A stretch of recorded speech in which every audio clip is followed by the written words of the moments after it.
Et on parle santé. À présent, la Covid l'a mise en lumière. L'obésité et le diabète continuent à être de véritables fléaux au Fénois. Un Polynésien sur 2 est obèse, 1 sur 5 diabétique. Samedi, l'association qui représente les personnes atteintes par ces pathologies organise une journée de dépistage, l'occasion de toucher le plus grand public qui bien souvent ignore son état de santé réel et de sensibiliser sur les bonnes pratiques. Laure Philibert, Tauhiti Tauniwa Moussan. Poerava est atteinte de diabète de type 2 depuis près de 30 ans. Elle a subi plusieurs opérations pour essayer de limiter l'impact de la maladie et fait l'objet d'un suivi médical strict.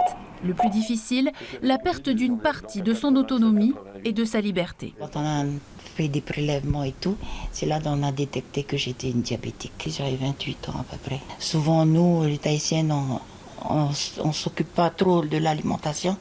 On fait ce qu'on veut, mais quand on arrive à un moment que on ne peut plus faire ce qu'on veut, on est bien obligé de suivre à la lettre. Pour pouvoir résoudre ton problème, pour manger équilibré, un coup je le fais, mais ce n'est pas tout le temps que je fais très attention.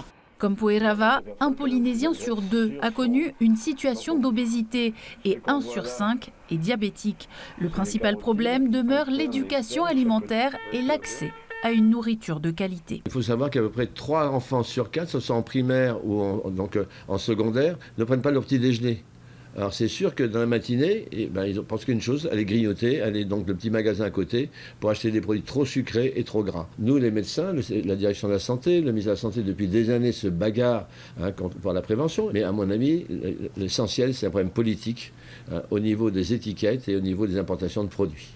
Même si la situation demeure préoccupante, professionnels de santé et militants associatifs misent sur une évolution des pratiques. Quand on a commencé à faire des dépistages de diabète, on est obligé d'aller chercher les gens pour venir se faire dépister.